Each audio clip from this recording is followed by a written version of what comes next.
गुरुर्विष्णू गुरुर्देवो महेश्वरा गुरुर साक्षात परब्रह्म तस्मै श्री गुरवे नमः. नमो आदिबोधात्मरूपा परेशा नमो हंस नारायणा निर्जरेशा नमो ब्रह्मदेवा वशिष्ठा श्रीरामा नमो मारुती रामदासाभिरामा. जय जय रघुवीर समर्थ. श्री गणेशाला वंदन करते, सद्गुरूंना वंदन करते, प्रभू रामरायाला वंदन करते, समर्थांना वंदन करते आणि श्रोते तुम्ही जगदीशाच्या मूर्ती म्हणून तुम्हा सगळ्यांना वंदन करते. नववर्ष चालू झाल्यावर आपली भेट पहिल्यांदा होत आहे आता आणि म्हणता म्हणता आता महिना संपतही आलाय. किती भरभर भरभर दिवस जातात, पण त्या मनाने अभ्यास मात्र आपला तेवढा भरभर होत नाहीये. पण तुमचा ग्रुपचा मात्र अभ्यास छान होतोय एवढं कळतंय की तुम्ही एकीकडे हरिपाठ पण करत आहात, हरिपाठाचा अभ्यास चालू आहे, ज्ञानेश्वरीचा अभ्यास चालू आहे आणि मनाच्या श्लोकांचाही अभ्यास चालू आहे. तर हे पूर्ण वर्ष आपल्याकडनं छान अभ्यासालाच होणार आहे. तर आपण आपल्या विषयाला सुरुवात करूया. मनाचे श्लोक आपले चालू आहे, चिंतन आपलं. आणि मागचा तर 7वाच श्लोक फक्त झाला होता. मनाश्रेष्ठ धारिष्ठ असं आपण मागच्या वेळेला शिकलो होतो आणि खरंच ते धारिष्ठ बाळायला शिकलो आपण, म्हणजे शिकवलं आपल्याला समर्थांनी. आणि त्याचं शेवटचं चरण म्हणजे 7व्या श्लोकातलं शेवटचं चरण असं होतं की मना सर्व लोकांची रे निव व्हावे. आणि आता पुढचा जो 8वा श्लोक आहे तो श्लोक आहे देह आधी श्लोक म्हणून दाखवते, आपल्या सगळ्यांना पाठ आहे तो श्लोक. श्लोक असा आहे, देह त्यागिता कीर्ती मागे उरावी. सहज साधा वाटतो की नाही श्लोक. देह त्यागिता कीर्ती मागे उरावी, मना सज्जना हेची क्रिया धरावी. मना चंदनाचे परित्वा जिजावे, परी अंतरी सज्जना निव व्हावे.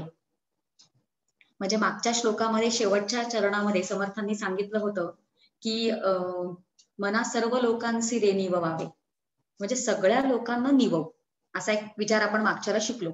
कारण फायदा आपलाच होतोय असं आपण पाहिलं. कारण स्वतः संपूर्ण अभ्यास जो आहे परमार्थ शास्त्राचा तो प्रथम पुरुषी आहे, म्हणजे मला त्याच्यामधनं काय फायदा मिळतोय ते आधी बघायचंय. हा विचार आधी आपण एकदा घेतला होता की प्रपंचामध्ये आपण स्वार्थी नसावं, पण परमार्थात मात्र स्वार्थी असावं. म्हणजे लोकांना निववल्यामुळे, लोकांना शांत केल्यामुळे, लोकांना प्रसन्न केल्यामुळे ते संतोषी असतील तर तो संतोष आपल्याला मिळतोय असा विचार आपण मागच्या वेळेला घेतला होता. म्हणजे मना सर्व लोकांची रे निव व्हावे, सगळ्या लोकांच्या मनाला तू निवव असं आपल्या मनाला आपण शिकवलं मागच्या वेळेला. आणि या श्लोकामध्ये शेवटच्या चरणामध्ये परत निववणं शब्द आलाय आणि समर्थ वेगळ्यांना निवव असं म्हणताय. आणि इकडे समर्थ असं म्हणतात की परी अंतरी सज्जना निव व्हावे. आता हा खूप मोठा प्रवास झाला बरं, म्हणजे इथपर्यंत हा विचार इथपर्यंत पोहोचण्यासाठी की सज्जनांना निववणं म्हणजे काय ते आपण शिकणार आहोत. आणि आजची जी आपण उदाहरणं बघणार आहोत ना ती सगळी आपल्याला आपल्या दैनंदिन आयुष्यात आपण अगदी बदल घडून आणू शकतो अशा पद्धतीने हा श्लोक आज आपण शिकणार आहोत. कारण ही कीर्ती जर ती कीर्ती उरवायची आहे तर तशा पद्धतीने आपल्याला वागणं आलं. कारण समर्थांचं सांगणं आहे की अशा प्रकाराने क्रिया कर, अशा प्रकाराने वाग, किती कीर्ती उरेल. आणि ती कीर्ती उरण्यासाठी हा देह पण आपल्याला देऊन ठेवलाय समर्थांनी. म्हणजे आपल्या ईश्वराने आपल्याला हा देह दिलाय आणि समर्थ विचार देत आहे. बघा समर्थ नरदेहाचं कौतुक सगळ्या संतांनी केलेलं आहे. समर्थांनी तर म्हटलेले की या नरदेहाचे संबंध आहे आणि काय बहुत पाविले उत्तम पदे, म्हणजे बहुत उत्तम पद तर मिळतातच आहेत या नरदेहामुळे, पण सगळ्यात उत्तम पद कुठलं तर ते म्हणजे मोक्षपद. आणि ते मोक्षपद फक्त या नरदेहामध्येच आपल्याला मिळू शकतं. आणि अगदी असाच विचारांचा एकनाथ महाराजांचा एक अभंग काय बघा. एकनाथ म्हणजे सगळे संत आपण नेहमी संतांच्या विचारांचा आधार घेत आपण समर्थांचे विचार समजून घ्यायचा प्रयत्न करत आहोत. आता एकनाथ महाराज एकदम सिमिलर, एकदम तोच विचार त्यांनी दिलाय. ते असं म्हणतात की मनुष्य देहाचे नि ज्ञाने, म्हणजे या देहामुळेच आपल्याला ते ज्ञान होणार आहे. मनुष्य देहामुळे, मनुष्य देहाची ने ज्ञाने सच्चिदानंद पदवी घेणे. सच्चित आनंद ती पदवी फक्त याच देहात घेणे, दुसऱ्या देहात शक्य नाही. सच्चिदानंद पदवी घेणे एवढा अधिकार नारायणे कृपावलोकाने दिधला. म्हणजे त्यांनी आपल्यावर कृपा केली आणि हा देह देऊन त्याने आपल्यावर कृपा केलेली आहे. आणि अधिकार त्याच्यामुळे आपल्याला काय मिळालेलं आहे, म्हणजे किती आपण काय एक्सटेंट पर्यंत आपण स्वतःची प्रगती करून घेऊ शकतो, की आपल्याला ते उत्तम पद म्हणजे ते मोक्ष, तो मोक्ष मिळणार. आणि आपण या सगळ्याचा सुरुवातीला का विचार केला, कारण या देहामुळेच मानव जो आहे तो त्या उत्तम कीर्तीस प्राप्त होऊ शकतो. कारण खरी कीर्ती कुठली आहे ते आपल्याला आज बघायचंय. कारण देह त्यागिता कीर्ती मागे उरावी. आणि कीर्ती कशी होणार आपली, कीर्ती कशी होणार, छोटं किडूक मिडूक कामं केल्याने आपली कीर्ती होते का, होते असेल लौकिकात छोटी मोठी कामं केल्याने छोटी मोठी कीर्ती. मग आपण नक्की आज कीर्ती म्हणजे काय त्याचा विचार करणार आहोत. आणि समर्थांना आपली कुठल्या रूपाने कीर्ती उरली पाहिजे, त्यासाठी आपण या नरदेहाचा काय उपयोग करायला हवा, हा सगळा विचार आजच्या आपल्या चिंतनात प्रगट होणार आहे. हळूहळू आपण पुढे जाऊया. समर्थांनी सुरुवात बघा कशी केलेली आहे. हा श्लोक जो सुरुवात जी होते ती देह त्यागिता कीर्ती मागे उरावी, म्हणजे आपल्याला एका पद्धतीचा विचार करायला प्रवृत्त करतायत. कसला विचार, देह त्यागिता कीर्ती म्हणजे देह त्यागिता म्हणजे देहाचा त्याग केल्यानंतर काय झालं पाहिजे, तर कीर्ती उरली पाहिजे. म्हणजे समर्थांनी विचार करायला शिकवला की नाही, देहाचा त्याग झाल्यानंतर आपलं काय होतं की आपण देहाच्या त्यागाबद्दलच विचार करत नाही. म्हणजे आपल्या घरी जर का कोणी एक श्रेष्ठ म्हणजे ज्येष्ठ, वयाने ज्येष्ठ असं कोणी जर का आजी वगैरे व्यक्ती असतील, घरचे कोण वय वाढलेली असतील, आणि त्यांनी जर चुकून मकून आपल्या मुखामधनं असं म्हटलं की आता माझे किती दिवस राहिलेत, आता थोडेच दिवस माझं आयुष्य राहिलेलं आहे, म्हणतात की नाही आपल्या घरचे मोठे लोक. आणि असं जर ते बोलले तर आपण म्हणतो गप्प बस, असं काही बोलू नकोस, असं अभद्र आपल्या मुखामधनं बोलू नयेत. म्हणजे अशा पद्धतीचंच आपल्याला शिकवलं जातं की नाही, म्हणजे मरणाबद्दल बोलू नये कारण ते अभद्र आहे. पण हे संत आपल्याला तयार करतायत. हे संत बरोबर उलट शिकवतात आपल्याला, की जी गोष्ट आपण हा आधी विचार घेतला होता, जी गोष्ट नक्की शाश्वत आहे देहासंदर्भात, म्हणजे मी उद्या भाजी कुठली करणार म्हणून बाजारातनं भाज्या विकत घेऊन येते, मी अजून 10 वर्षानंतर काय करणार ते आत्ताच मी ठरवलेलं असतं. म्हणजे मी म्हातारपण कसं घालवणार हे पण मी ठरवलेलं असतं. आणि पुढचा क्षण माझा नक्की निश्चित मी काय कसं करणार आहे, राहणार आहे की नाही जिवंत हेही मला माहित नाही. इतकं अशाश्वत सगळं आहे आणि त्याचा मी निश्चय करायला जाते. पण या देहासंदर्भात निश्चित अशी एक गोष्ट होणार आहे, ती म्हणजे देहपतन, देह पडणार आहे एक दिवस, आणि त्याचा मी विचार करतच नाही. समर्थांनी देहांत निरूपणाचे दोन म्हणजे वेगवेगळ्या अर्थाने वेगवेगळ्या पद्धतीचं शिकवणं आहे, म्हणून समर्थांनी ती निरूपणं सांगितलेली आहेत दासबोधामध्ये. पण देहांत निरूपण या नावावर दोन आहेत समर्थांचे समास. आणि सरळ मृत्यूची तयारी करा हे सांगताना एक समासच आहे, मला असं वाटतं 3-9 तिसरा दशक 9वा समास मृत्यू निरूपण. समर्थ आपल्याला शिकवतात मृत्यूची तयारी करा. कारण हा श्लोक सुरुवात कसा होतोय, म्हणजे सुरुवात कशी होते या श्लोकांची कुठल्या विचारामधनं, की देह त्यागिता कीर्ती मागे उरावी. मग मी कसं जगायचं आहे जीवनमुक्त होण्यासाठी, खरं म्हणजे समर्थ. कारण कीर्ती, कुठल्या कीर्तीबद्दल हळूहळू आपल्याला कळेल आपण कुठला विचार कुठला धागा पकडलाय, हा श्लोक समजण्यासाठी ते हळूहळू क्लिअर होतच जाईल. समर्थ जीवनमुक्तापर्यंतचा आपला प्रवास घडावा अशा पद्धतीचे विचार ते आपल्याला देत आहेत. किडूक मिडूक कीर्तीबद्दल काय प्रसिद्धीबद्दल समर्थ बोलत नाहीये तिथे. आणि ती प्रसिद्धी नाही असं नाही, ती कीर्ती नाही असं नाही आहे. पण समर्थांना अपेक्षित काय आहे, समर्थ म्हणतात दासबोधामध्ये एका ठिकाणी, की जो जिताची असता मेला. जीवन मुक्ताबद्दल काय सुंदर सांगितलंय बघा, काय श्लोक आहेत आणि काय आपले संत श्रीमंत आहेत, आणि आपल्याला ते श्रीमंती देतात. हे विचार ऐकले ना की इतकं बरं वाटतं. हा श्लोक बघा किती सुंदर आहे, दासबोधामधला आहे 7-10 दशक 7वा समास 10वा 30वा श्लोक. जो जिताचा असता मेला, मरणाचा मारूनी जगला. मरण या गोष्टीलाच त्याने मारलंय, म्हणजे कारण त्याला त्याचं भयच उरलेलं नाहीये. मरणाचं भय असतं बरं आपल्याला, सरळ चालू असेपर्यंत काही कळत नाही, थोडस खुट्ट होऊ दे, आपण घेतला या विचार आधी एकदा. जीवनमुक्ताबद्दल समर्थ असं म्हणतायत की जो जिताचा असता मेला, त्याचा देह रूपाने तो मेलेलाच आहे, तो आत्मरूपाने जगतोय. जो जिताचा असता मेला, मरणाचा मारून जगला, जन्म मृत्यू न स्मरे ज्याला विवेक बळे. आणि हे सगळं त्याला कशामुळे शक्य झालं, विवेकाने. त्याने विवेक केला. विवेक म्हणजे निवड, योग्य गोष्टीची निवड, योग्य विचारांची निवड म्हणजे विवेक आहे. आणि अशा पद्धतीने जर आपण गेलो, भयमुक्त झालो, तरच आपण कुठेतरी खऱ्या कीर्तीपर्यंत पोहोचू शकू. देह त्यागिता समर्थ काय म्हणतायत की अशा पद्धतीने तुम्ही वागा की तुम्ही कीर्ती रूपाने उराल. पण आपलं तसं होत नाही. आपल्याला माहितीये की आपण तसं आपल्याला जसं संत वागतात तसं आपल्याला वागता येत नाही. त्याचं जर कारण शोधायचं, कारण मीमांसा, त्याचा जर कारण शोधायचा प्रयत्न केला तर आपल्याला शास्त्र असं उत्तर देतं. आपण शास्त्र विचारांचा आधार घेणार आहोत. एक एक शास्त्रीय संकल्पना घेऊन, कारण मनाचे श्लोक जर इकडून तिकडून थोड्याशा प्रक्रिया आपल्याला जर माहिती असतील, थोडेसे शास्त्राचे विचार माहिती असतील, तर हे विचार कळायला आपल्याला फार सोपं पडतं. संतांचे विचार, शास्त्र म्हणतं का नाही उरत आपली कीर्ती? कारण संत जीवन मुक्ताप्रमाणे जगतात आणि आपलं मात्र काय असतं की आपलं सगळं अडकणं असतं. शास्त्र उत्तर देतं की आपण ऐषणांमध्ये अडकलेलो आहोत. ऐषणा. आणि आपल्याला मुख्य माणसाला, आता शास्त्रीय विचार झाला की माणसाला 3 प्रकारच्या ऐषणा असतात. कुठल्या 3? राजबोधाच्या परीक्षा जे लोक देतात त्यांना उत्तर पाठे. 3 प्रकारच्या ऐषणा माणसांना असतात. मग ऐषणा म्हणजे काय? आणि ऐषणा म्हणजे इच्छा. ऐषणा, इच्छा. आणि 3 प्रकारच्या, बघा सगळ्यांनी विचार करून बघा आणि किती सत्य आहे. म्हणजे शास्त्र कसं निर्दोष आणि खरं बोलतं बघा. 3 प्रकारच्या ईषणा. त्याच्यामधली पहिली ईषणा आहे वित्तेषणा. वित्तेषणा, धनेषणा. धनेषणा म्हणजे काय? धनाची इच्छा. वित्त, पैसा. आणि खरंच म्हणजे आता जीवन जगताना आता याच्या पुढे नको बुवा, पुरे पुरे असं कधीतरी तरी आपल्याला वाटतं का? म्हणजे फक्तच वय वाढलंय म्हणजे आता पुरे बुवा, असं खरंच आपलं होतंय का? अगदी सूक्ष्म प्रत्येकाने आपापला विचार करायचा आहे.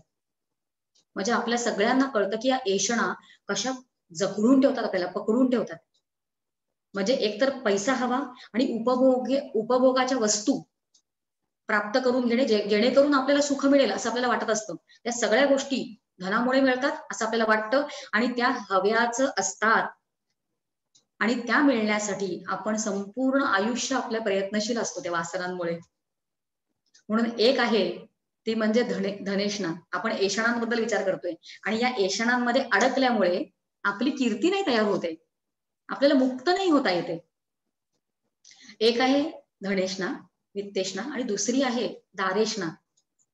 आपण दारेषणा असं जेव्हा शब्द उच्चारतो तेव्हा पटकन आपल्याला सहज आपण अर्थ जो समजून घेतो दारेषणेचा तो म्हणजे स्त्री भोग किंवा तिची अभिलाषा असा वगैरे आपल्याला त्याचा अर्थ माहिती असतो. बरोबर आहे, तो काही चुकीचा नाहीये. म्हणजे स्त्री म्हणजे पुरुषाच्याकडनं विचार केला तर स्त्रीची अभिलाषा किंवा स्त्री भोग हा सगळा विचार, आणि स्त्रीकडनं विचार केला तर पुरुष हवाय असं वाटणं, त्याच्यावर अवलंबून राहणं. पण दारेषणा हा फक्त इतकाच नाहीये. ही ईषणा, ही जे हवे पण आहे ते तेवढंच नाहीये. ही ईषणा काय करते, आपल्या आपतेष्ट आपल्या आजूबाजूला जे असतात त्यांच्यामध्ये आपल्याला आसक्तीने अडकवायला लावते. त्यांचाच विचार करत बसतो. म्हणजे खरंच विचार करा, वय वाढलंय म्हणून आपण आपल्या जवळच्या लोकांमध्ये अडकलो नाही होत का? म्हणजे ठीक आहे, आता आपण तरुण असताना असं वाटतं की आता पैसा कमवावा, आता मला माझ्या मुलाबाळांसाठी करावं, आणि आता रिटायरमेंट मध्ये गेल्यानंतर नाही बुवा मला त्यांची काळजी. असं खरंच होतं का? अडकतोच बघा एक.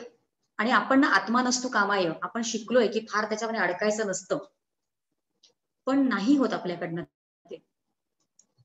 एक लहान मुलगा असतो आणि तो लहान असल्यापासूनच त्यांच्या घराजवळ एक साधू महाराज राहत असतात. त्यांच्याकडे तो नियमितपणे जात असतो. अगदी रोज जायचं आणि ते साधू महाराज, भरपूर लोक येत असतात त्यांच्याकडे. तर ते साधू महाराज त्याला सगळ्यांनाच म्हणजे वेगवेगळ्या पद्धतीच्या शिक्षण देत असतात. त्यांना ज्ञान मार्गातलं काही शिकवत असतात, त्यांना भक्ती मार्गातलं काही शिकवत असतात, योग मार्गातलं काही शिकवत असतात. तर हा मुलगा पण छान त्यांच्याकडे राहून शिकत असतो आणि असं करता करता तो मोठा होतो. आणि एक दिवस तो 4 दिवस त्यांच्याकडे येत नाही. आणि 4 दिवसानंतर आल्यानंतर ते साधू महाराज त्याला विचारतात, का बुवा तू 4 दिवस का नाही आलास, कुठे होतास तू? तेव्हा ते म्हणतात की महाराज, तो मुलगा म्हणतो की महाराज माझा साखरपुडा झाला, माझा वांग निश्चय झाला. आणि मग ते असे थोडस हळू आवाजात पुटपुटतात, गेलास तू माझ्यापासून वेगळा झालास. मग तो मुलगा म्हणतो, काय म्हणालात तुम्ही? मला ऐकू नाही आलं व्यवस्थित, तुम्हाला काय सांगायचंय मला, काय म्हणलात तुम्ही?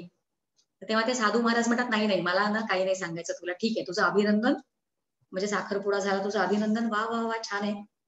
पण त्याला कळतं बरं की त्यांना काहीतरी सांगायचंय, पण ते सांगत नाही. आणि मग असंच अजून थोडे दिवस जातात. अजून एक 5-6 महिन्यानंतर हा मुलगा परत 8 दिवसांसाठी येत नाही. 8 दिवसांनी आल्यानंतर परत ते साधू महाराज त्याला विचारतात, का रे बुवा, तू 8 दिवस का आला नव्हतास? तर तो मुलगा म्हणतो की माझा विवाह झाला म्हणून मी आलो नव्हतो.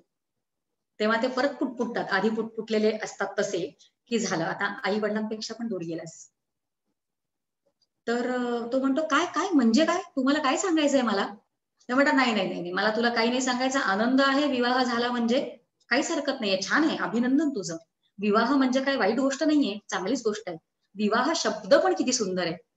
विवाह, वाह म्हणजे वाहणे, पुढे नेणे, आणि म्हणजे विशेषत्वाने पुढे नेणे. म्हणजे जेव्हा आपण विवाह करतो, किती सुंदर आपल्याकडे सगळ्या संकल्पना आहेत.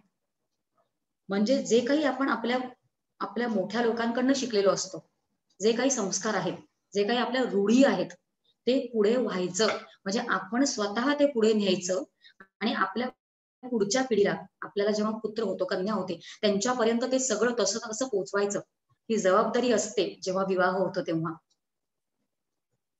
म्हणून ते त्याचं कौतुक करतात, नाही छान छान, तुझा विवाह झाला, चांगलंच आहे की रे, ते चांगलंच आहे, मान्यच आहे सगळ्यांना ते, ठीक आहे. मग तो म्हणतो आता काही सांगत नाही, तो मुलगा म्हणतो ठीक आहे. आणि अजून 1-2 वर्ष मध्ये जातात आणि हा मुलगा 15 दिवस काही येत नाही मग मध्ये त्यांच्याकडे. आणि 15 दिवसानंतर जेव्हा तो परत येतो, तेव्हा ते विचारतात, का रे 15 दिवस का नाही आलास? तेव्हा तो म्हणतो की मला पुत्ररत्न प्राप्त झालं म्हणून मी नाही आलो. तर तेव्हा ते परत पुटपुटतात आणि म्हणतात, अरे तू स्वतःपासून पण लांब गेलास रे आता.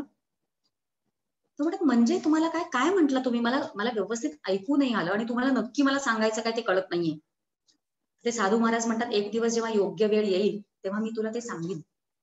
आणि परत तो मुलगा नियमितपणे त्यांच्याकडे येत असतो, शिकत असतो. असे 2-4 वर्ष जातात मध्ये. आणि त्या 2-4 वर्षांमध्ये हा मुलगा विचार करतोय की नक्की हे जे माझे सद्गुरू आहेत, हे साधू महाराज जे आहेत, त्यांना मला काय सांगायचं असणार आहे? आणि त्याचं मुमुक्षत्व वाढतं. ते मुमुक्षत्व वाढायला पण लागतं बरं आपलं आतलं. आणि ते मुमुक्षत्व वाढल्यामुळे तो त्यांना परत भेटायला जातो. आणि तो म्हणतो, तुम्ही मला निश्चित सांगा, की 3 वेळा तुम्ही काय काय वेगळं-वेगळं बोलला होतात माझ्याशी. त्याचा अर्थ नक्की काय आहे?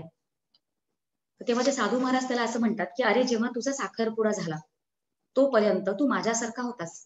म्हणजे अजून प्रपंच स्वीकारला नव्हतास. कारण मी आहे संन्यासी आणि तू अजून प्रपंच स्वीकारला नव्हतास.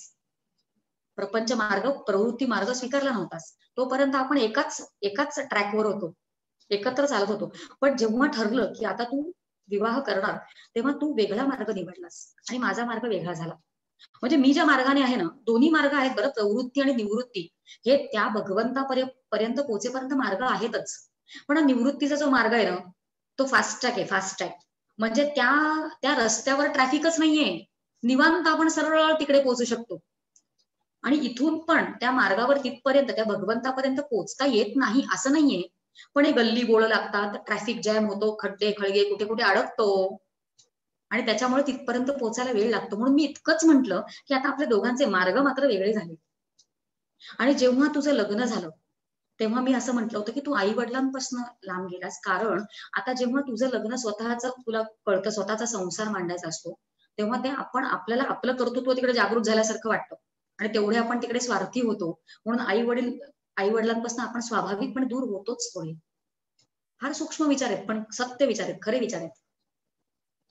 आणि मग ते म्हणतात, जेव्हा तुला पुत्ररत्न प्राप्त झालं, तेव्हा हे निश्चित झालं, की आता तुझं स्वतःचं तू उरलेलंच नाहीयेस. जे काही आहे, तू इतका आसक्त होणार आहेस आपल्या मुलाबद्दल, की सगळं त्याला वाहिलेलं पुढचं जीवन सगळं. असं तुझं झालं. पण तेव्हा हा मुलगा जो आहे, तो सगळं साधू महाराजांचं ऐकून घेतोय. पण तो म्हणतो, तुम्ही सांगता इतकं काही माझं वाईट चालू नाहीये हो. माझं चाललंय व्यवस्थित. माझं माझं माझा प्रपंच जो आहे, तो चाललाय की व्यवस्थित. त्याच्यामध्ये काहीच नाहीये. मला त्रास काहीच नाहीये. ते साधू महाराज म्हणतात, तुला जाणून घ्यायचं असेल तर मी तुला फक्त जाणण्यासाठी मदत करतो. तर ते म्हणतात, सांगा. म्हणजे प्रॉब्लेम कुठे आहे नक्की? काहीतरी त्या मुलाला निश्चित कळत होतं, की काहीतरी खटकतंय त्याला. पण ते काय हे त्याला कळत नव्हतं. मग ते साधू महाराज म्हणतात, मी तुला मदत करतो. बघा, आपण विचारच घेतोय, आपण कसे अडकतो आणि आपण का त्या कीर्तीपर्यंत पोहोचत नाही आहोत. हा मुख्य विचार आपण घेतोय. या ऐषणांमध्ये कसं आपण अडकतोय, याचा विचार आपला चाललाय. मग ते साधू महाराज म्हणतात, मी तुला आतापर्यंत जे काही शिकवलं, म्हणजे ते धडे दिले ज्ञानाचे, भक्तीचे, योगाचे, ते सगळं तुला आठवत आहे का? ते काही तू प्रॅक्टिस करतोस का? म्हणे हो हो, योग मार्गातले धडे पण मी सगळं प्रॅक्टिस करतो. म्हणे काय जमतं तुला करायला? बऱ्याच लोकांना ही कथा माहिती असेल, तरी ऐकूया. तर तो मुलगा म्हणतो की तुम्ही मला जे शिकवलं होतं की मी अशा पद्धतीने राहू शकतो की मी आतून श्वासोश्वास घेतोय, म्हणजे श्वास आतमधनं घेतोय, माझं चालू आहे श्वासोश्वास आतमधनं, पण बाहेरच्या लोकांना असं वाटेल, बाहेर लोकांना कळणारच नाही की मी श्वास घेत आहे. मला एवढं जमू शकतं तुमच्यामुळे, कारण लहान असल्यापासून मी तुमच्याकडनं येऊन सगळं शिकतोय. तर तेव्हा ते म्हटले ठीक आहे, तर तू एक काम कर, तू घरी जा आणि असं कर, असं करून बघ. तर तो म्हणतो ठीक आहे, काहीतरी शिकवायचंच असेल या साधूंना याच्यामधनं. आणि म्हणून तो घरी जातो आणि सोफ्यावर, बाहेर हॉल मधल्या सोफ्यावर असा पडून राहतो की जेणेकरून सगळ्यांना वाटावं की हा गेला, हा मेला. आणि मग सगळे ज्यांना कळतं की अरे हा श्वासच घेत नाहीये, मग रडारड होते, आई वडील रडतात, बायको रडते, ते लहान मूल रडतंय, आजूबाजूचे शेजारी येतात, जवळचे नातेवाईक येतात, वैद्यांना बोलवलं जातं, वैद्य म्हणतात आम्ही काहीच करू शकत नाही कारण श्वासच चालू नाहीये. आणि सगळं रडारड झाल्यानंतर त्यांना आठवतं की साधू महाराज हा नेहमी तिकडे जायचा. म्हणजे सगळ्यात अगदी शेवटी आपल्याला काय ते देव परमेश्वर नंतर आठवतो, तोपर्यंत आपल्या बलावर सगळं आपलं चाललं असतं. मग ते साधू महाराजांना बोलतात की तुम्ही या बुवा, हा तुमच्याकडे यायचा, तुम्ही तरी काहीतरी करा, तुमच्याकडे काहीतरी मार्ग असेल, उपाय असेल. आता ते येतात. आता त्यांनीच सगळा हा खेळ मांडलेला असतो, त्यांना सगळं माहिती असतं इकडे काय घडतंय ते. आणि मग ते काय म्हणतात की एक काम करा, की मला एका पेल्यामध्ये अर्धा पेला दूध आणून द्या आणि त्याच्यामध्ये विरघळलेली साखर घालून आणा. मग ते देण्यात येतं. मग ते काय करतात, तो जिकडे झोपलेला असतो हा मुलगा, तर त्याच्या भोवती असं काहीतरी ते फिरवतात पेला आणि मंत्र म्हटल्यासारखं फुकतात वगैरे. आता नाटकच करायचं सगळ्या गोष्टींचं, ते सगळं करण्यात येतं. आणि मग ते साधू महाराज जे असतात ते आधी ते म्हणतात सगळ्यांकडे बघून की या पेल्यामध्ये आता मंत्रित दूध आहे आणि हे दूध जर तुमच्यापैकी कोणीतरी एक जर प्यायला तयार असेल, जे कोण हे दूध पिईल तो माणूस मरेल, हं, आणि हा जिवंत होईल. कोण तयार आहे? बघा, खरंच आपल्या आजूबाजूच्या सगळ्यांवर आपण खूप प्रेम करतो, म्हणजे आपलं सगळं त्यांच्यासाठी असं आपलं चाललेलं असतं. आत्मा नसतो कामाय हा विचार पण आपण आधी एकदा घेतला होता.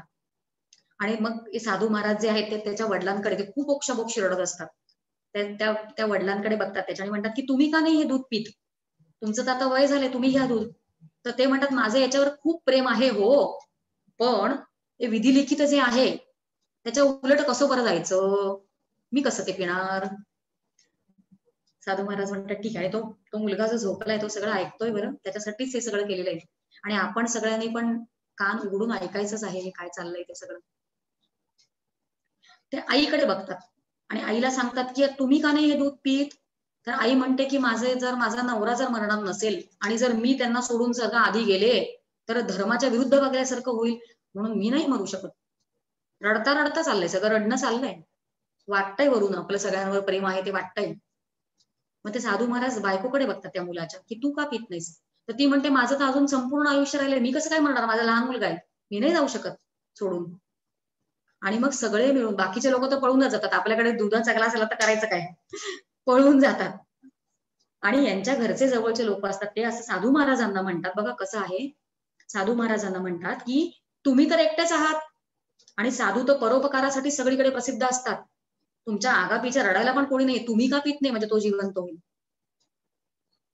शिकण्यासारखंच आहे येशना, ते म्हणतात की मी पिऊन टाकतो, ते पिऊन टाकतात, त्यांना माहिती असतं की मला काही होणार नाहीये. आणि त्या मुलाला परत ते उठवतात आणि म्हणतात की मला तुला जे शिकवायचं होतं की ज्या पद्धतीमध्ये आपण दारेशणा जी असते त्याच्यामध्ये अडकलेलो असतो, म्हणजे म्हणजे संसार करायचाच नाही का. किंवा हे जे उदाहरण आपण आता घेतलं की अशा पद्धतीने हे आपलं तेवढ्या पुरतं आपल्या सगळ्यांची नातं असतं, कोणी आपल्यावर फार प्रेम करत नसतं. कळलं, हे शास्त्रीय विचार कळले, पण शास्त्रीय विचार जे असतात ते आपल्याला नाराज करत नाहीत हा अजिबात, आपले डोळे उघडतात. म्हणजे आपण करायचं तेच आहे, नाहीतर आपण सगळे हे अर्धवट ऐकून गोंधळ करून बसू. व्यवहार करताना, प्रपंच करताना असं नाही करायचंय.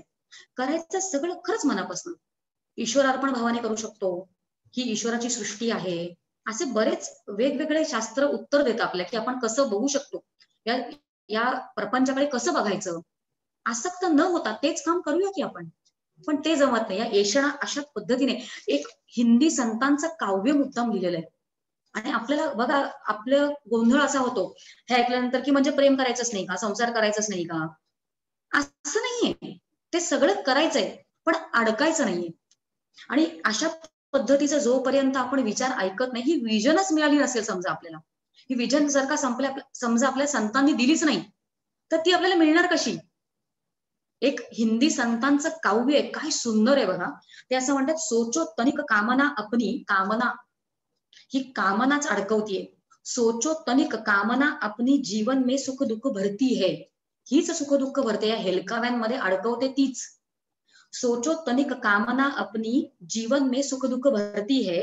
नहीं दूसरा दोषी कोई, आशा ही निराशा करती है. ही आशा असते ना, तीच निराश करतीये. हे संतांच्या मुखामधनं आलेलं आहे, म्हणून ते काव्य इतकं सुंदर आहे. कोणी साध्या कवीने लिहिलेलं नाहीये. जे सत्य ते आपल्या समोर ठेवतात, कारण ते संतांच्या मुखामधनं आलेलं आहे, त्यांच्या लेखणीतून आलेलं आहे, त्यांच्या बुद्धीतून आलेलं आहे. ते असं पुढे म्हणतायत की क्षणभंगुर विषयों से सुख का स्थायी आधार न मांगो. क्षणभंगुर सुख असतात आणि आपण तिकडे स्थायी म्हणजे कायमस्वरूपी त्याच्यामधनं सुख मिळणार असा वेडेपणा करून बसतो आपण, अशी अपेक्षा करतोय. कसे डोळे उघडतात बघा आपल्याला हे विचार ऐकल्यानंतर. क्षणभंगुर विषयों से सुख का स्थायी आधार न मांगो, प्यार करो पर प्यार न मांगो. काय मर्म आलाय बघा इकडे. प्यार करो कोण नाही म्हणताय, अरे भरपूर प्यार करा. ते कौशल्य मातेने काय प्रेम केलं असेल रामावर, प्रेम कमी केलंय? करा ना, आपण पण करावं, खूप प्रेम करावं, अडकू नये. मस्त एक छान मर्म मिळालं की नाही या विचारामधनं. प्यार करो पर प्यार न मांगो. पुढे असं ते म्हणतायत, प्यार करो पर प्यार न मांगो, गैरों से क्या अपनों से भी, सपनों का संसार न मांगो. तुम्हें दिखाई देती है जो बसी हुई बस्ती यारों की. जे काही बाकी सगळं जग छान दिसतंय, सगळं छान छौकी. हल्ली तर आपल्याला काय म्हणजे फेसबुकवर कोणी फिरायला जातं आणि फोटोज टाकतात, घरी आनंदी असलेले फोटोज टाकतात इंस्टाग्रामवर, फेसबुकवर. मग झालं, फिरायला जातात लोक, मजा करतात.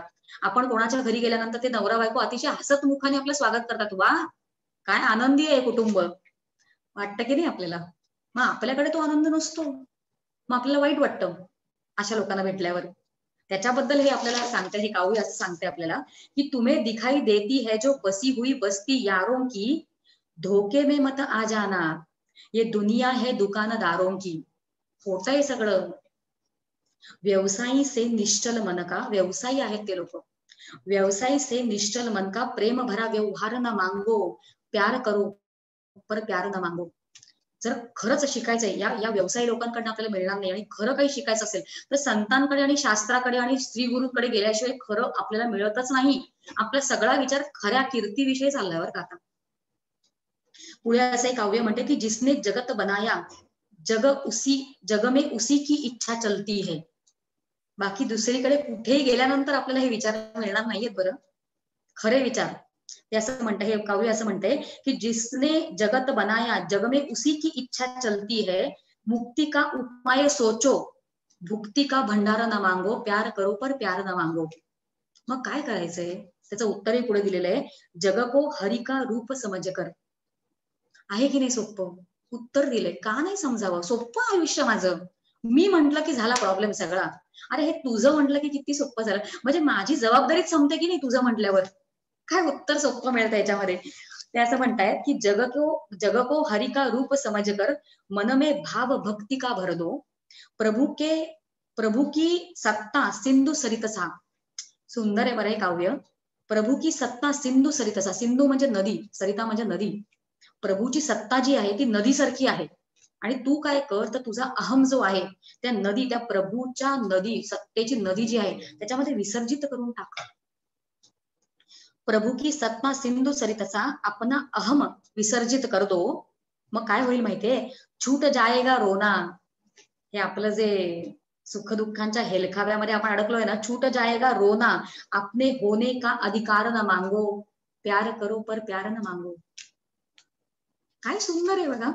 आपण ऐशणांमधनं सुटायचा विचार चाललाय आपला, आणि हे दारेशना वित्तेशना जोपर्यंत इकडून सुटत नाहीये. परवा डॉक्टर काकांकडे आम्ही गेलो होतो आता डिसेंबर महिन्याच्या अखेरीस, आणि काकांनी बोलता बोलता कोणाशी तरी, डॉक्टर काका माझे सद्गुरू, ते कोणाशी तरी बोलत होते आणि त्या बोलताना त्यांचं एक सहज वाक्य, म्हणजे ते काही शिकवण्यासाठी बोलत नव्हते, पण याच्यामधनं मला काही खूप शिकण्यासारखं मला मिळालं. खरं म्हणजे व्यासपीठावरनं मला असं आवडतं किंवा माझे असे विचार असं बोलायचंच नसतं, पण हा विचार हा काकांकडनं ऐकायला मिळाला. तो फक्त सांगायचा प्रयत्न करते की शिकण्यासारखं कसं आहे त्याच्यामध्ये. त्यांनी सांगितलं की ही जी तृप्ती आणि शांती जी असते इथे आणि तिथे, बघा, या प्रपंचात आणि परमार्थात, डॉक्टर काकांनी असं अगदी सहज वाक्य, एक अर्धच वाक्य होतं, पण त्याचं आकलन जे झालं ते सांगायचा प्रयत्न करते आहे. डॉक्टर काकांनी सांगितलं की तृप्ती आणि शांती ही जोपर्यंत इथे मिळत नाही तोपर्यंत तिथे नसते. आपल्याला काय वाटत असतं की हे सगळं प्रपंच जो आहे तो असलाच आहे, आज सुख मग दुःख, आज मग हे, मग हेवे दावे, हे सगळं इथे असंच आहे. तिथे मात्र सगळं छान आहे, त्या परमार्थात ते परमसत्य जे आहे तिकडे सगळं छान असं. आणि एकदा की आपण तिथे गेलो की आपल्याला तिकडे सगळं अनुभवता येईल. आपण फसवतोय आपल्याला. काकांचं वाक्य असं होतं की ती तृप्ती आणि ती शांती ती इथे मिळाली, इथे मिळाली. बघा, वाक्य फार सुंदर आहे, फार सूक्ष्म आहे आणि खूप विचार करण्यासारखं आहे. की इथे म्हणजे प्रपंचात, जो प्रपंच आपण करतोय, जो व्यवहार करतोय, जो काही आपला व्यवसाय चालू आहे, त्या सगळ्यामध्ये जर आपल्याला तृप्ती आणि शांती मिळाली, आणि ती सहज मिळत नसते, ती साधनेने मिळते, साधना केल्याने. आता आपण ईशानांमधनं शिकणार आहोत, आपण साधक म्हणून तयार होतोय. आतापर्यंत आपण जे जे ऐकलंय ते सगळं ऐकून मनावर कंट्रोल करायला शिकतोय. हे सगळं जेव्हा आपण शिकू, इकडे प्रयत्न करू साधक म्हणून, मुमुक्षू म्हणून, तेव्हा ती इकडे जेव्हा आपल्याला मिळते तेव्हा ती तिथे सिद्धच असते. सिद्ध म्हणजे तयार. ती इथे मिळावी लागते. मग इथे मला ती नसेल तर तेवढं मला स्वतःला रिपेअर करण्याची आवश्यकता आहे, सगळ्यांसाठी, माझ्यासकट. काय सुंदर संतांचं शिकवण आहे. जोपर्यंत ईशणांमधनं निघत नाही आपण, तोपर्यंत कशी आपली कीर्ती राहणार? कारण कीर्ती काय होत्या बघा ना पुढे. शास्त्र म्हणतात 3 एषणा आहेत. एषणा जे आहेत ते 3 आहेत. एक आहे, पहिले आपण बघितलं, वित्तेषणा. बघा, त्याच्यापेक्षा अजून काही उरतच नाही, वित्तेषणा. दुसरा दारेषणा, माझं घर, माझं दार, माझा व्यवसाय, सगळं माझं, माझं प्रपंच. आणि तिसरं म्हणजे लोकेषणा. हे आपल्याला वाटत असेल की नाही, पण ती लोकेषणा प्रचंड असते आणि अतिशय सूक्ष्म आहे. लोकेषणा म्हणजे काय? लोकांनी माझं कौतुक करावं, लोकांनी मला चांगलं म्हणावं, माझी स्तुती करावी, माझी प्रशंसा करावी, आणि जर काही मी थोडंफार काम करत असेल तर मला मानपत्रक द्यावं, माझा सन्मान व्हावा, माझी प्रतिष्ठा वाढावी, ठिकठिकाणी सारखं सारखं माझं कौतुक व्हावं, मला विचारावं लोकांनी, मला विसरू नयेत. आणि हे इतकं जास्त असतं. जोपर्यंत आपण या तरुण वयात, जे काही, ज्या काही वयात आपण आत्ता शिकणार नाही होत, ते पुढे तेवढं डिफिकल्ट होत जातं त्याच्यामधनं बाहेर निघणं. म्हणजे लोकेशना एक प्रकारे कीर्तीची अभिलाषा आहे, ती आपल्याला हवीच असते कीर्ती. म्हणून आपण याच्यामधनं निघायचं जेवढा लवकर शक्य आहे, एक एक एक एक करून सुटण्याचा प्रयत्न करायचा आहे. कारण त्याशिवाय कीर्ती तयार होत नाही आपली. कारण समर्थ म्हणतात, देह त्यागिता कीर्ती मागे. किती साधा श्लोक वाटतो आपला. कीर्ती, समर्थ म्हणतात की देह त्यागिता कीर्ती मागे उरावी, म्हणजे तू अशा पद्धतीने काम करणं की तुझी कीर्ती राहिली पाहिजे. म्हणजे समर्थ आपल्याला सकाम कर, म्हणजे कामना ठेवून कर बुवा, म्हणजे तुझी कीर्ती होईल, असं सांगतायत का ते आपल्याला? कीर्तीसाठी काही आपण मुळात करूच शकत नाही होत.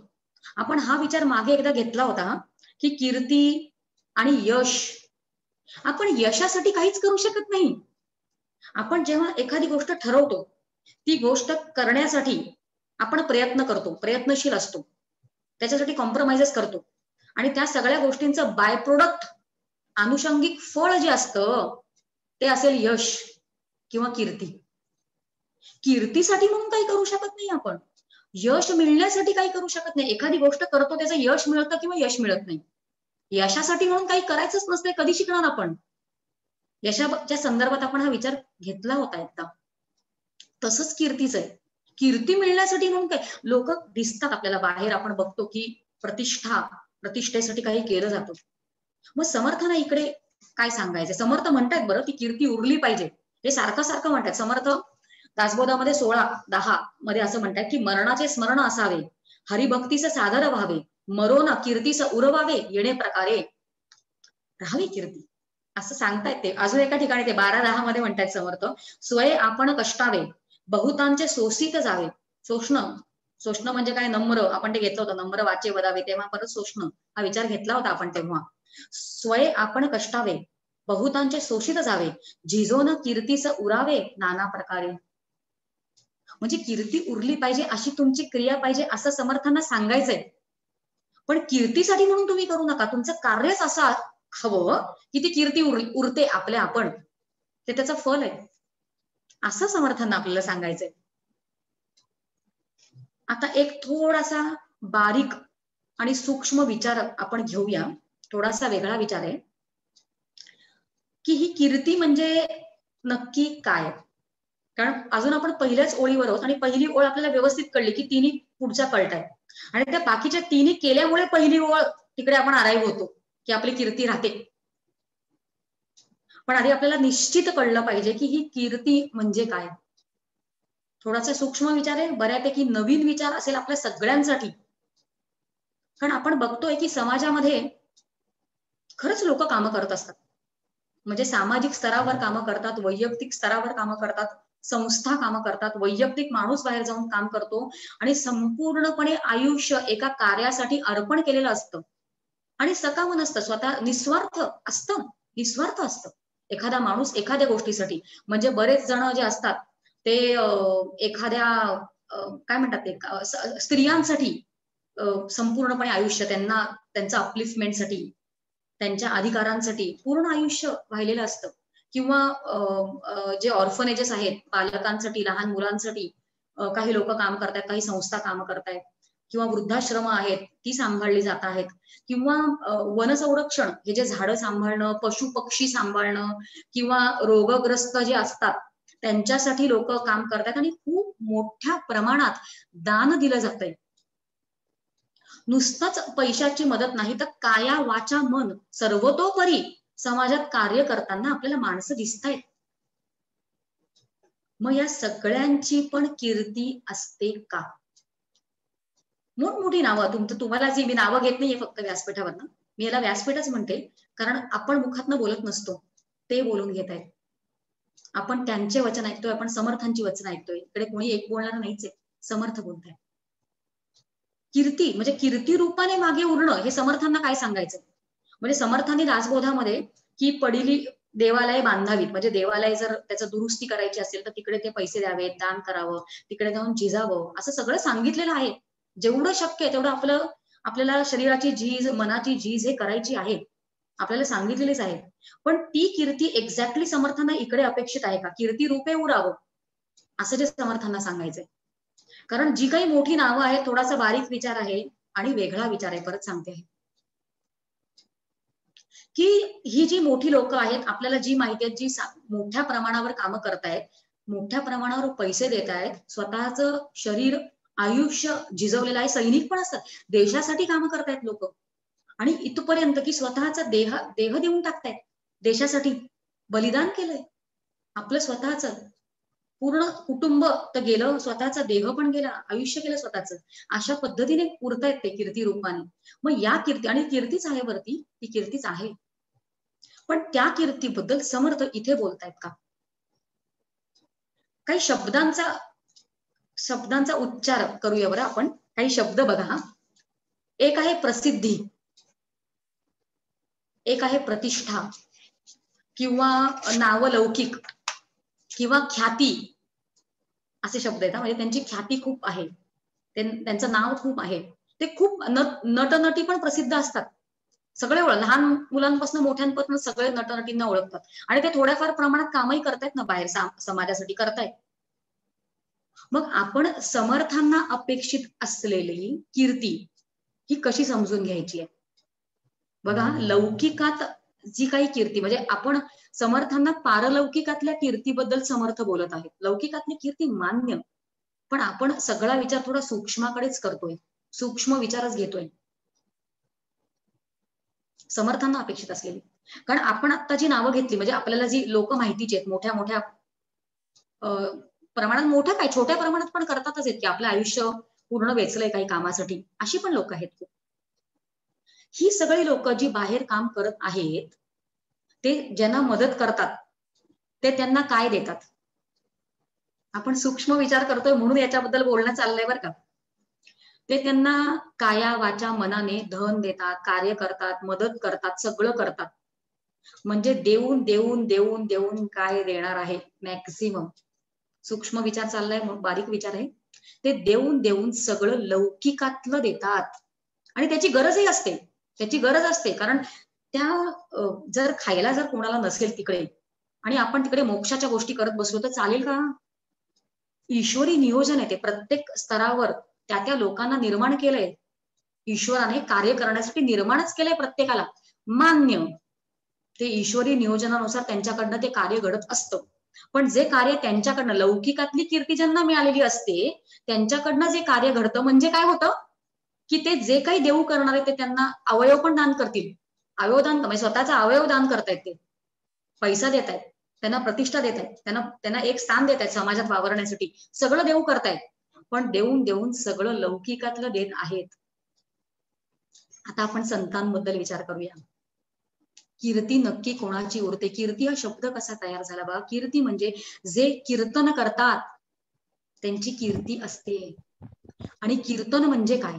कीर्तन म्हणजे काय? आपल्याकडे कीर्तन भक्ती सांगितली, म्हणजे दुसरी भक्ती जी आहे आपल्याकडे, पहिली आहे ती श्रवण भक्ती आहे आणि दुसरी जी आहे ती कीर्तन भक्ती आहे. कीर्तन म्हणजे काय?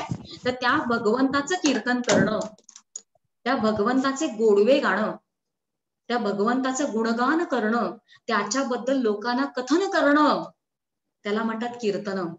आणि ते जे सांगतात लोकांना ते देऊ करतायत त्याचं स्वरूप जे सत्य आहे ते लोकांना जे शिकवत आहेत त्यांची खरी कीर्ती उरते. कारण ते आपल्याला पारलौकिकातल्या गोष्टी म्हणजे लौकिकातल्या गोष्टी न देता शाश्वत अशा गोष्टी आपल्याला ते दान करतायत. म्हणजे इकडे अशाश्वताचं दान आहे आणि इथे म्हणजे संतांबद्दल जेव्हा आपण विचार करतो किंवा समर्थांना नक्की काय सांगायचं आहे त्याचा विचार जेव्हा आपण करत आहोत तेव्हा ते शाश्वत गोष्टीचं दान करतात. म्हणजे काय? म्हणजे कुठल्या गोष्टीचं दान करतात ते आपल्याला स्वतःचं स्वस्वरूपाचं दान करतात. स्वतःचं माझं स्वरूप हे ब्रह्मस्वरूप आहे हे आपल्याला ते देऊ करतायत. आणि असे संत आहेत. आणि देहत्यागिता कीर्ती मागे उरावी असं जेव्हा समर्थांना सांगायचंय तेव्हा आपल्याला ते जीवन मुक्त तुम्ही व्हा जेणेकरून तुमची कीर्ती मागे उरेल. कारण उत्तम पद आपण विचारच कुठून सुरू केला होता. आपण सुरुवातीला या नरदेहात उत्तम पद कुठलं मिळू शकतं? मॅक्झिमम आपलं जे आपण प्रगती करून घेऊ शकतो कुठपर्यंत? Till what limit? की आपण स्वतः देह नसून स्वतः ब्रह्मस्वरूप आहे हे जाणणं जे आहे, या सगळ्या म्हणणं सुटणं जे आहे म्हणजे खऱ्या रूपाने आपली कीर्ती उरणं आहे. समर्थ असं म्हणतात एका ठिकाणी बघा, हा समर्थ म्हणतात लौकिक बरा संपादिला. म्हणजे आपल्याला सांगतायत ते लौकिकात बरं आपलं लौकिक झालं समजा, म्हणजे बऱ्यापैकी आपलं नाव झालं समजा, नाव लौकिक या लौकिकात व्यवहारात प्रपंचात. समर्थ म्हणतात की लौकिक बरा संपादिला परी अंतरी जागा नाही झाला. त्यांना समर्थ काय म्हणतात बघा, परी अंतरी जागा नाही झाला मुख्य देवास चुकला. मुख्य देव म्हणजे तो ब्रह्म आहे बरं. कारण समर्थांचा चतुर वाचावं दासबोधामध्ये की कुठले मुख्य देव आहेत ते सुंदर आहे. मुख्य देव समास वाचावा त्याच्यामध्ये. समर्थ असं म्हणतात मुख्य देवाचा चुकला तो आत्मघाती, म्हणजे तो आत्महत्यार आहे असं समर्थांना म्हणायचं. म्हणजे नरदेह मिळून पण तू प्रपंचच करत बसलास आणि प्रपंच न करता म्हणजे प्रपंच करून ज्यांनी परमार्थ केला तो भला रे भला, भला रे भला, भला रे भला असं संतांचं सांगणं आहे. आणि त्यांचीच कीर्ती उरते. किती सुंदर विचार कळतात की नाही आपल्याला. बारीक विचार आहे पण महत्वाचे आहेत. आपण नाही बोललो तर आपल्याला कसं याच्याबद्दल कळणार आहे. पुढे समर्थाने सांगितले चंदनाच्या परित्वा झिजावे. तू कसं राहा, तू कसं झीज, तर चंदनासारखं झीज. किती सुंदर सांगणं असतं ना आपल्याला संतांचं, सगळ्याच संतांचं. माऊलींनी काय केलंय, माऊलींनी हरिपाठामध्ये, तुमचा अभ्यास झाला हरिपाठाचा, हरिपाठामध्ये पण असं एक उदाहरण दिलंय माऊलींनी, ज्ञानेश्वर माऊलींनी. आणि ते उदाहरण देतात कापुराची वाती. काय गोड शब्द आहेत माऊलींचे. कापुराची वाती उजळली ज्योती आणि माऊली असं म्हणतात ठाईच समाप्ती. काय सुंदर शब्द योजना आहे माऊलींची. ठाईच समाप्ती, समाप्त ते कापूर, हल्लीचं कापूर चांगलं नसतं, पण पूर्वी कापूर जे मिळायचं, भेसळ असते हल्ली, सगळ्याच गोष्टींची भेसळ आहे. मग ते कापूर जळल्यानंतर काळं खालती उरतं. पण खरं शुद्ध कापूर जे असतं, त्याची ज्योत संपली की ते संपलं, संपूर्णपणे संपलं.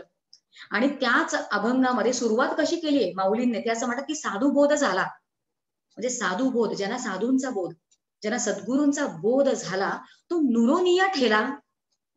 काय शब्द योजना आहे बघा माऊलींची, काय गोड शब्द आहे. नुरोनिया ठेला म्हणजे न उरून ठेला. ठेला म्हणजे आहे, अजून आहे तो, पण न उरता म्हणजे मी वेगळेपणाने, आपण जे शिकलो प्यार करो पर प्यार न मांगो, करा ना प्यार, प्यार करण्यासाठी आहोत आपण शिल्लक, पण अपेक्षामध्ये आपण नाही होत. प्यार न मांगो, कसं राहायचंय जीवन मुक्ताचं राहणं, या सगळ्या म्हणून म्हणजे आपण कीर्ती कशी मिळणार त्याचाच आपला विचार चालू आहे. आणि चंदनासारखं राहणं समर्थ म्हणतात, काय सुंदर समर्थांचं सांगणं आहे. संत वचन इतकी गोड असतात ना, समर्थ म्हणतात 12:2 मध्ये की जवरी चंदन झिजेना तवरी सुगंध कळेना. कारण ते झिजलं ना, तेव्हाच त्याचा झिजल्यानंतर सुगंध, एका जागी ते मौन धरून धरले तर कळत नाही ते आपल्याला कोण आहेत ते, पण जेव्हा ते ज्ञान देतात तेव्हा आपल्याला कळतात की ते काय आहेत ते. जवरी चंदन झिजेना तवरी सुगंध कळेना. आणि शेवटची ओळ बघा किती सुंदर आहे, चंदन आणि वृक्ष नाना सगट होती. म्हणजे चंदन जेव्हा झिजतं, चंदन कसं उरतं माहितीये का, चंदन सुगंध रूपाने, शीतल रूपाने उरतं. आणि त्याचा सुवास जो आहे, सुवास तो बाकीच्या वृक्षांना पण तो देऊन टाकतो. आणि बाकीची वृक्ष ते खरं चंदनाची वृक्ष नाहीयेत, पण त्याचा सुवास त्यांना प्राप्त होऊन जातो. आणि ते सगट एकाच फॅमिली मधले जणू होऊन जातात, सगट एकाच गटातले होतात. म्हणजे हे जे जीवनमुक्त आहेत किंवा संत आहेत किंवा सद्गुरू आहेत, गुरु आणि सद्गुरू मधला आपल्याला फरक कळला पाहिजे. गुरु दत्तगुरूंचे 24 गुरु होते, कारण ज्यांच्या ज्यांच्याकडनं शिकतो आपण. आणि क्षणोक्षणी गदिमांचं एक सुंदर काव्य आहे, गदिमांचं एक काव्य, त्या काव्यामध्ये ते असं म्हणतात की लाखो इथले गुरु, खरंच लाखो इथले गुरु, लाखो आहेत गुरु. म्हणजे काय, जेव्हा जेव्हा मी एखादी नवीन गोष्ट शिकते ते माझे गुरुच आहेत, बरोबर आहे. पण सद्गुरू कोण असतात, गुरु आणि सद्गुरू मध्ये फरक आहे. सद्गुरू म्हणजे आपलं स्वस्वरूप जे आहे ते जाणण्यासाठी जे मदत करतात, की स्वस्वरूप जे देतात त्यांना सद्गुरू म्हणतात. बाकी सगळे गुरु लौकिकातलं जे जे शिकवतायत ते सगळे गुरु. म्हणून इकडे जे आपल्याला चंदन आणि वृक्ष नाना सगट होती, इकडे चंदनापायी कोण राहतंय, कोण राहतंय की ते स्वतः चंदन स्वरूपातले आहेत. हे संत आणि सद्गुरू ते अशा पद्धतीने ज्ञान देतात, अशा पद्धतीने ते ज्ञान वाटतात, त्याचा सुगंध वाटतात की आजूबाजूचे वृक्ष म्हणजे आपल्यासारखे आजूबाजूचे सगळे त्यांच्याच स्वरूपाला प्राप्त झाले, सगट होती. आणि अशा रूपाने त्यांची कीर्ती उरते चंदनासारखे झिजल्यामुळे. काय सुंदर विचार आहे. आणि मग सारखा सारखा मी बाहेर जाऊनच काम करायचं आहे का, समाजात काम करायचं आहे का, नाही ना घडलं माझ्याकडनं, मला नाही घडतंय माझ्याकडनं बाहेर जाऊन काही काम करणं, म्हणजे माझं काय फार चुकतंय का. घरी राहून पण आपण जी काय ज्या ज्या काही सेटअप मध्ये आपण आत्ता आहोत त्याच्यामध्ये आपल्याला आहे तसं सुंदर वागता येणार आहे. मला एक पटकन संवाद आठवला, तो संवाद म्हणजे वनपर्वात, म्हणजे महाभारतामध्ये वनपर्व आहे आणि त्याच्यामध्ये सत्यभामा, बऱ्याच जणांना हा माहिती असेल कारण हा खूप प्रसिद्ध संवाद आहे. सत्यभामा आणि द्रौपदीचा संवाद आहे. सत्यभामा म्हणजे सत्यजिताची मुलगी, म्हणजे श्रीकृष्णाच्या 8 पट्टराण्यांपैकी एक आहे सत्यभामा. आणि एकदा भगवान श्रीकृष्ण आणि सत्यभामा हे पांडवांच्या घरी जेवायला गेलेले असतात आणि या दोघींचा तो संवाद आहे, म्हणजे द्रौपदी माता आणि सत्यभामा या दोघींमधला तो संवाद आहे. चंदनाच्या परी झिजण्यासाठी फार काही बाहेर जाऊन मोठं कार्य करावंच लागतं समाजात असं नाहीये, हे शिकण्यासाठी आपण हे उदाहरण बघतोय. बरं, आता आहेत त्या परिस्थितीमध्ये आपल्याला शिकायचंय चंदनासारखं झिजणं. तर भगवान श्रीकृष्ण आणि सत्यभामा हे पांडवांच्याकडे जेवायला गेलेले असतात आणि जेवण झाल्यानंतर पांडव आणि भगवान श्रीकृष्ण एका ठिकाणी गप्पा मारायला बसतात आणि या दोघी जणी एकांत स्थळी जातात. आणि या दोघींचा जो संवाद आहे तो अतिशय प्रसिद्ध आहे. जिकडे सत्यभामा आधी बघते, म्हणजे जेवण वाढताना वगैरे वावर जो द्रौपदीचा असतो ते सगळं बघून तिला फार नवल वाटतं की ज्या पद्धतीने, ज्या कॉन्फिडन्सने किंवा जो भाव द्रौपदीचा आहे ते बघून तिला फार नवल वाटतं की हे सगळे जे पांडव आहेत ते काय पद्धतीने तिच्याशी बघतात, तिला किती मान देतात, किती प्रेम करतात ते सगळं तिच्यावर. शिवाय कुंती माता पण तिच्यावर तेवढंच प्रेम करते. आणि ते सगळं बघून एकांतामध्ये सत्यभामा असा प्रश्न विचारते आहे. बऱ्याच जणांना माहिती असेल असा उमार. सत्यभामा असा विचारते प्रश्न द्रौपदी मातेला की द्रौपदी तू नक्की करतेस काय ग? म्हणजे पाचही पती तुझा ऐकतात, पाचही पती तुझ्या अधीन आहेत. माझा पती माझा ऐकत नाही, पण तुझे पाचही पती तुझं ऐकतात. शिवाय कुंती माता पण संपूर्णपणे तू जे सांगतील तसं कुंती माता करते आहे. म्हणजे तू करतेस काय ग नक्की? म्हणजे तू एखादं व्रत करतेस का आपल्या घरच्या सगळ्यांनी आपलं ऐकण्यासाठी? एखादा तप करतेस का? किंवा एखादं तुला विद्या प्राप्त आहे का? अशी जादू टोणा करायची विद्या तुला प्राप्त आहे का, जेणेकरून सगळे वश होतात ना आपल्याला? अशा काही विद्या असतात, आघोरी विद्या आहेत की आपल्याकडे? किंवा तू असं एखादा औषध तू स्वतः खातेस किंवा जेवणामधनं तुझ्या पतींना तू देतेस, असं काही तू करतेस का? मला सांग ना, मला मला मर्म सांग त्याचं. बघा आपल्या सगळ्या स्त्रियांना हे शिकण्यासाठी, स्त्रियांनाच नाही पुरुषांनी त्यांच्या अँगल मधनं स्वतः विचार करावा. कारण हे जे उदाहरण आहे ते सगळं स्त्रियांच्या बाजूने आहे, पण पुरुषांनी आपल्याला लावून घ्यायचा प्रयत्न करावा ते. कारण आपण घरी राहत असतो, एकमेकांबरोबर आपला सहवास असतो, आपल्या इतर कुटुंबियांबरोबर पण आपण जगत असतो. फक्त नवरा बायकोंचं जगणं नसतं, इतरही कुटुंबीय असतात घरी. काय सुंदर उत्तर दिलंय. चंदनापरी झिजणं घरी, हे द्रौपदी मातेने कसं केलंय त्याच्यामधनं आपल्या सगळ्यांना शिकण्यासारखं. द्रौपदी मातेने आधी उत्तर दिलं सत्यभामेला की तू ज्या पद्धतीने प्रश्न विचारलास तो प्रश्न फार चुकीचा आहे, चुकीच्या पद्धतीने तू प्रश्न विचारलायस. कारण कुठलीही साध्वी स्त्री असा विचार करत नाही की काही तू जेवणात घालतेस का. कारण अशा पद्धतीने जर तू समोरच्याशी वागायला गेलीस तर कधीच तुझ्या मनासारखं होणार नाहीये. आणि तू प्रश्न विचारलायस म्हणून मी तुला उत्तर देते, ऐक. तुला उत्तर हवंय ना, तू ऐक. म्हणून तिला उत्तर दिले की सगळ्यात आधी म्हणजे जेव्हा मी माझ्या पतींसमोर जाते तेव्हा खूप सावधानीने जाते. म्हणजे काय, माझ्या मनामध्ये कुठलीही कामना म्हणजे इच्छा की मला असं हवंय, माझ्या मताप्रमाणे झालं पाहिजे, अशी एकही कामना मनात ठेवून मी जातच नाही. म्हणजे स्वतःच असं माझं काही नसतंच जेव्हा मी तिथे जाते. आपल्याला शिकायचंय, आपल्या द्रौपदी मातेकडनं कसं शिकायचं. अहंकार, काम, क्रोध अशा कुठल्याही गोष्टी माझ्या आतमध्ये तेव्हा जागृत नसतात. आणि सावधानी ते नसू नयेत याची सावधगिरी मी बाळगते. ती असं पुढे म्हणतीये की माझ्या पतींचा अभिप्राय जो असतो, त्यांना कसं हवं आहे तसं मी वागायचा प्रयत्न करते. कारण माझ्या मताप्रमाणे कसं मी वागायचा प्रयत्न केला तर त्यांना नाही आवडणार आहे. बघा त्याग कसा आहे विचार करा. प्रत्येकाने हा त्याग शिकायचा आहे. आणि त्याच्यामुळे आयुष्य आपलं कीर्ती रूपाने उरणं हे आपल्याला शक्य आहे. इकडे झिजणं आणि आपल्याच आयुष्यासाठी करतोय ना, आपल्याच प्रपंचासाठी आपण करतोय ना हे सगळं. द्रौपदी माता असं सांगते की माझा स्वतःचा असं काही मत किंवा अभिप्राय नसतो, ते जे सांगतील तसं मी वागते. कुंती मातेची सेवा मी कायम करते, कारण माझ्या पतींची ती माता आहे, ती क्षमाशील आहे हे मला माहित आहे. मी कधीही तिची निंदा करत नाही. शिकतोय आपण सगळं याच्यामध्ये. आणि आपण कुठे कुठे चुकतोय हे सगळ्यांना आपल्याला कळतंय की आपण काय करत असतो. ती असं पुढे असं म्हणतेय की माझे पती पराक्रमी आहेत ते मला माहिती आहे आणि त्यांची सेवा मी स्वतः करते. हे आपण आपल्या पतीची सेवा केली तर काही नवल नाही हो, साधे एवढ्याशा घरी राहतोय आपण, पण पतीची सेवा तिथे साम्राज्ञी द्रौपदी माता करते. ती साम्राज्ञी आहे भारताची आणि तरी पण तिच्या मनामध्ये अहंता नाहीच आहे त्याची. ती स्वतः सेवा करते, ती स्वतः त्यांना त्यांची रुची जे खाण्यामध्ये आहे ती स्वतः बनवते. स्वयंपाकघरात अन्न संचय आहे की नाही याच्याकडे तिचं लक्ष आहे. तिने पुढे असं सांगितलं की माझ्या प्रत्येक पतीचे स्वतःचे अस्त्र शस्त्र हे सगळ्यांचं अकाउंटिंग, म्हणजे प्रत्येकाचे अस्त्र शस्त्र वेगळे असणार आहेत ना, काय काय जाऊन जिंकून येतात तिचे पती, हे सगळं तिला माहित आहे. कोणाचं कुठे काय किती कुठे ठेवलंय हे सगळे ते मला येऊन विचारतात, कारण मी त्याचं देखरेख करते, ठेवते, ते सांभाळते. म्हणजे आज आपल्याला थोडेसे फार काही बिलं भरली तर मी करते आहे, नवरा करते, नवऱ्याची कामं मी करते, असं मला लगेच अहंता माझी जागृत होते आतमध्ये. कसं सांभाळलं असेल कुंती मातेने. कुंती माता असं सांगते आहे की माझे पती उठायच्या आधी मी उठते आणि ते निजल्यावर नंतर मी शेवटी निजायला जाते.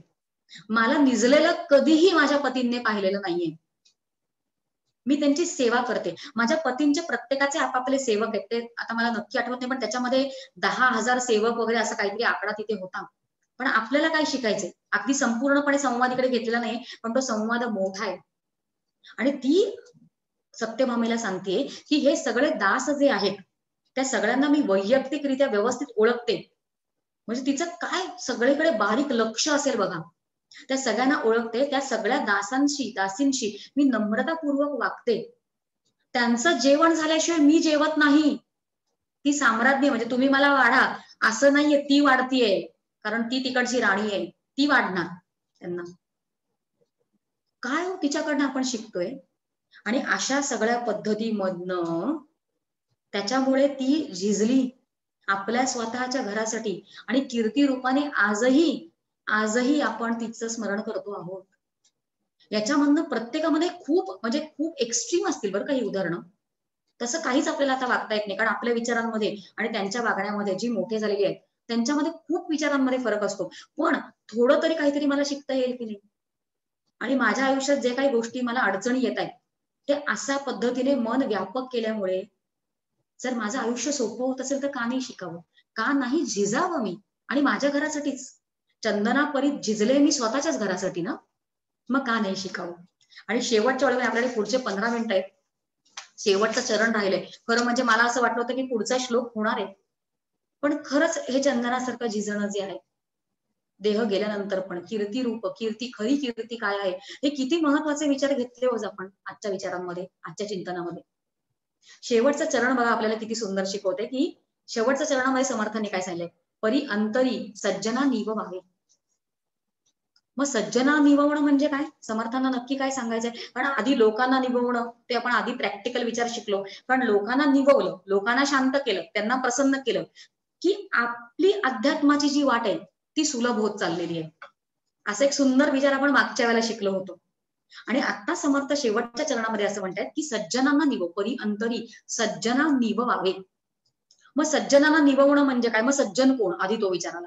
सज्जन कोण हा विचार पण आधी आपण घेतलाय. सज्जन कोण म्हणजे कोणाच्या अध्यात्मध्यात नसतात, आपलं आपलं व्यवस्थित आपल्या पोरावाडांचा आपला प्रपंच व्यवस्थित करतात ते सज्जन का. मग त्यांना निभवणं अशाबद्दल सांगायचंय काय समर्थांना.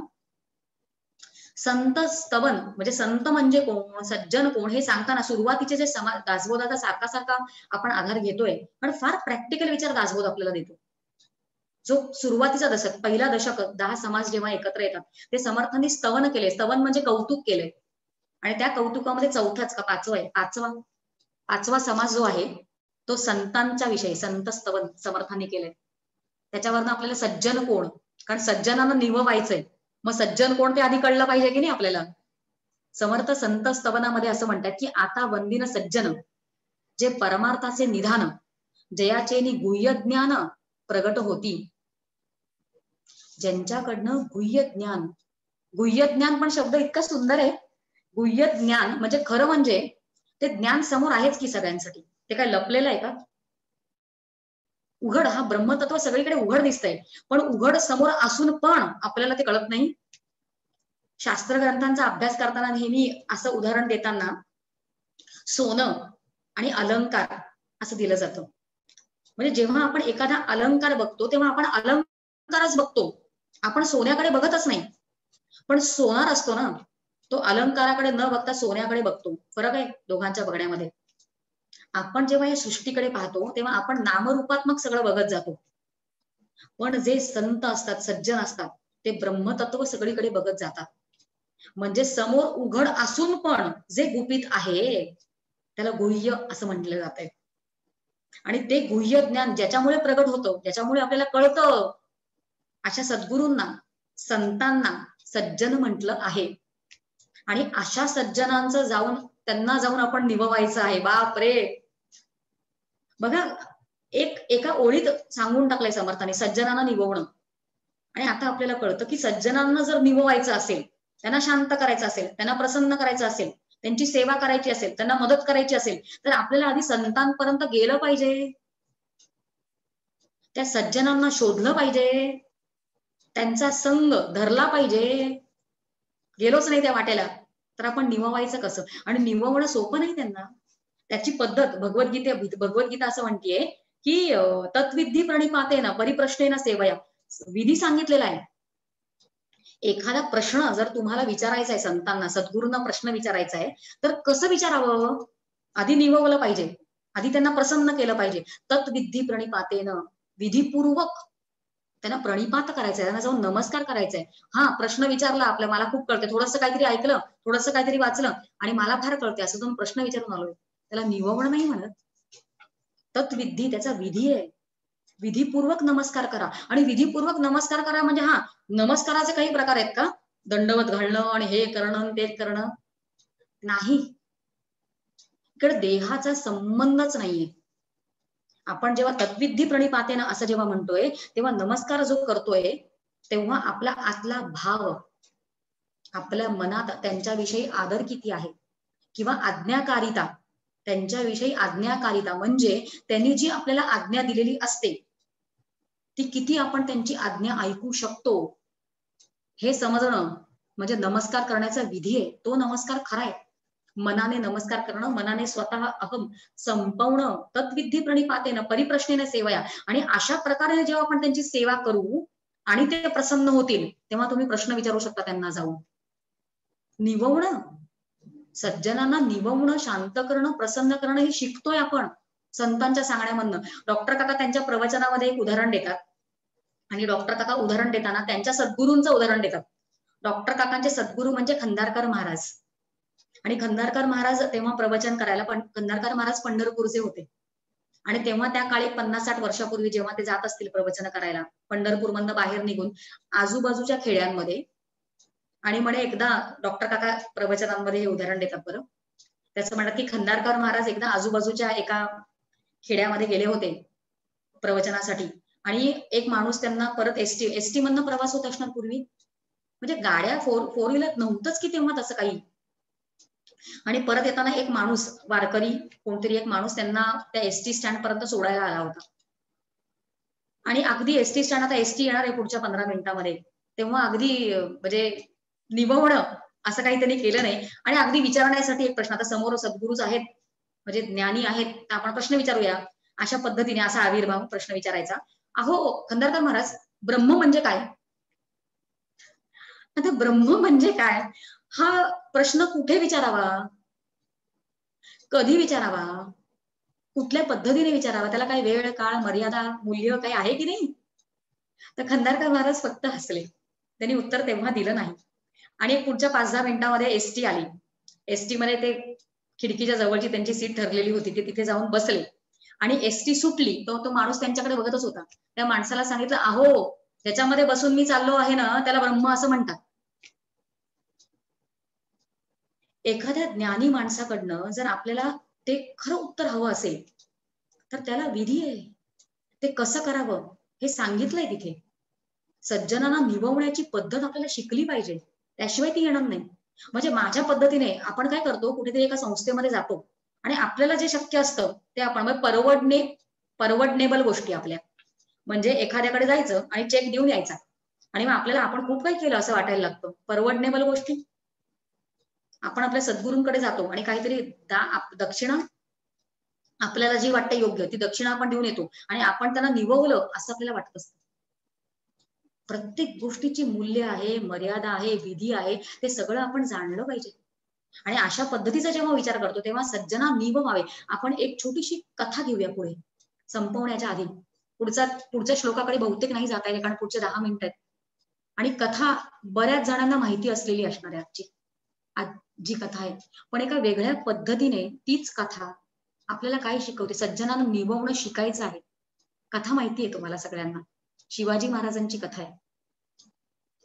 पण शिवाजी महाराज आपल्याला नव्या पद्धतीने आपल्याला कळणार आहेत. म्हणजे मला तरी जेव्हा मी हे त्या चरित्रामध्ये वाचलं तेव्हा मला तरी हे नव्याने कळलं आणि प्रत्येक क्षणी क्षणोक्षणी ती कथा वाचताना मला रडूच येत होतं की मला काय शिकवतायत शिवाजी महाराज इथे. कारण मला शिवाजी महाराज हे उत्तम राजे आहेत हे मला माहितीये होतं, आपल्या सगळ्यांना माहितीये.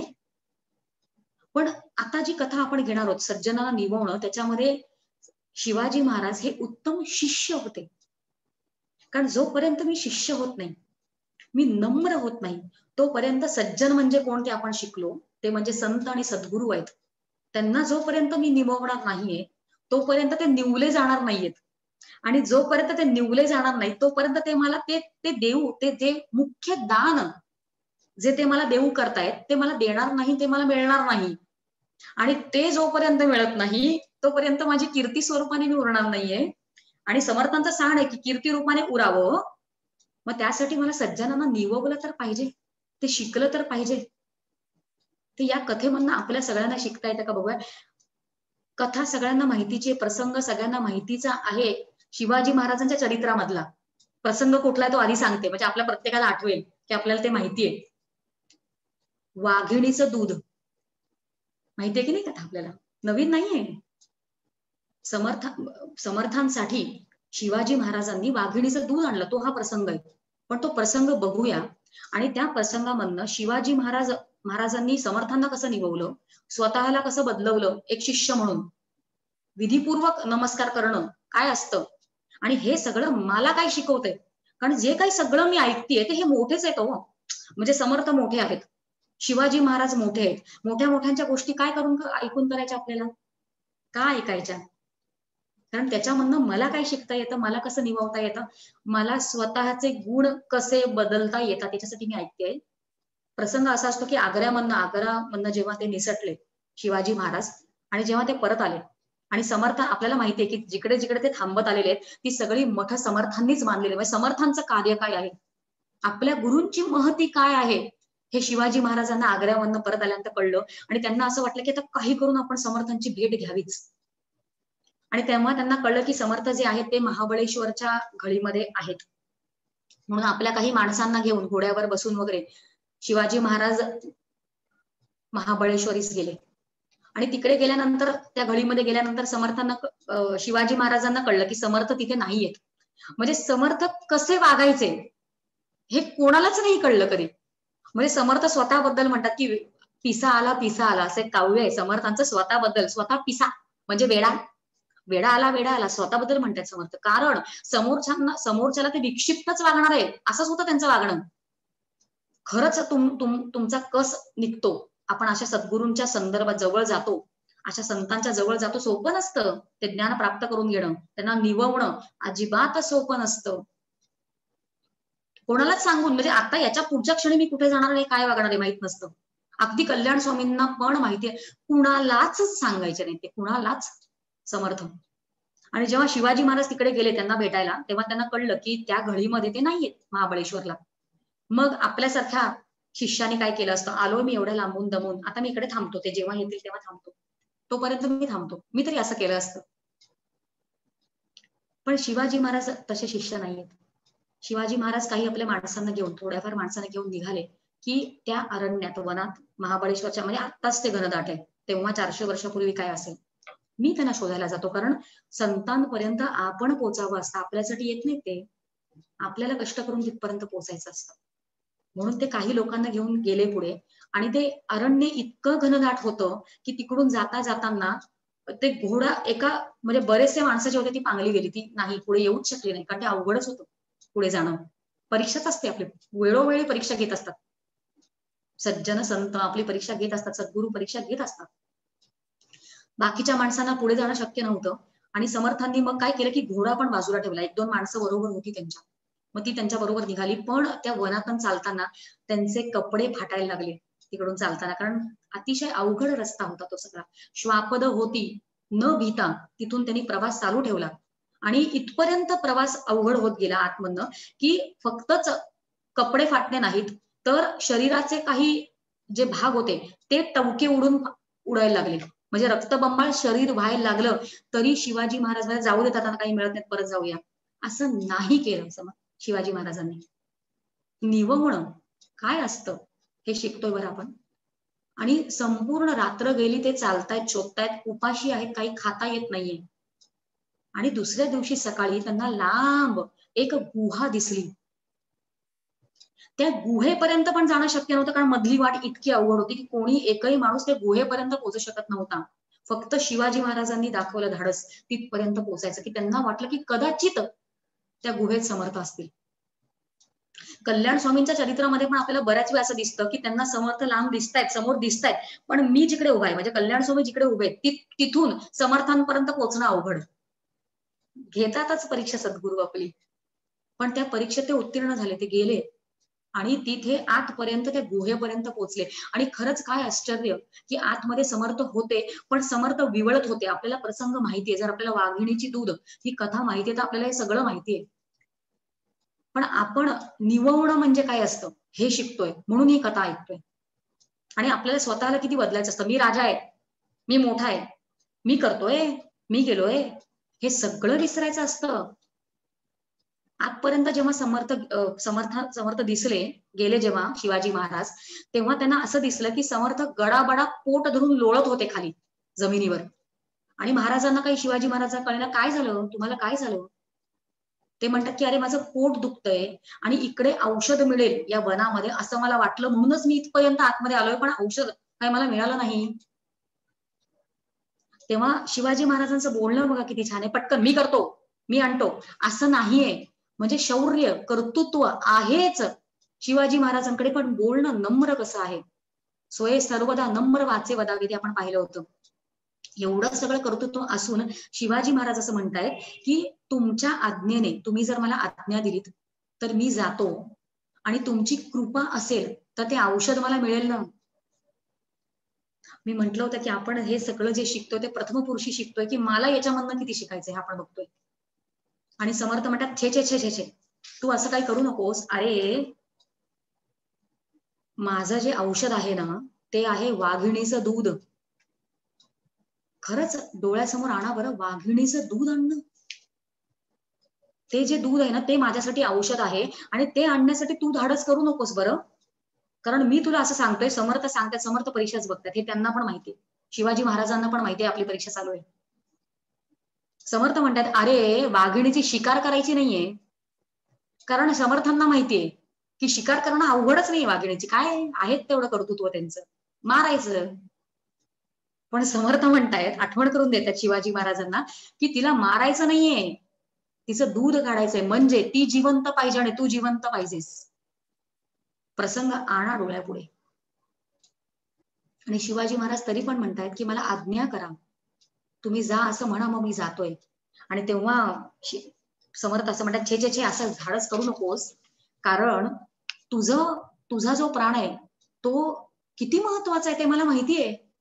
अरे तू कोणी साधा मनुष्य नाहीस किंवा कोणी माझा साधा शिष्य नाहीयेस, तू या हिंदुस्थानाचा राजा आहेस, तू या हिंदुस्थानाचा भवितव्य आहेस, तू हिंदू साम्राज्य मांडणार आहेस. किती लोकांसाठी तू त्यांचं प्राण आहेस आणि त्यांचा पोशिंदा आहेस, त्यांचं पोषण करणारा तू आहेस. आणि असं सगळं असताना एका फकीर माणसासाठी तू स्वतःचं आयुष्य घालवणार. माझं थोडंसं छोटस काय, ती माझी व्याधी आहे, त्यासाठी तू स्वतःचं आयुष्य पण लावणार. छे छे छे, असं काय करू नकोस. आणि तरी पण सांगणं महाराजांचं तेच होतं, तुम्ही आज्ञा करा आणि कृपा झाली तर मी आणीन.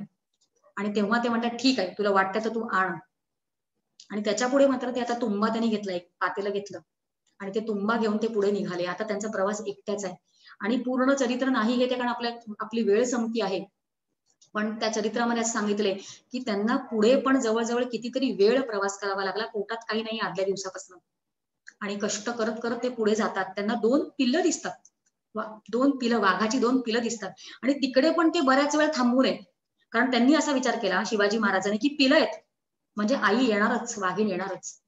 आणि खरंच खूप वेळ थांबल्यानंतर, काय परीक्षा असेल हो सगळ्या गोष्टींची, खूप वेळ थांबल्यानंतर ती वाघीण जी आहे, कृपया करून तुम्ही म्यूट करता का आशुतोष दादा, कोणीतरी बोलताय, धन्यवाद. आणि थोड्या वेळानंतर ती वाघीण दिसते ना शिवाजी महाराजांना, लांबून ती वाघीण दिसते. आणि त्या वाघिणीने पण पाहिलं की माझ्या पिलांच्या बाजूला मनुष्य.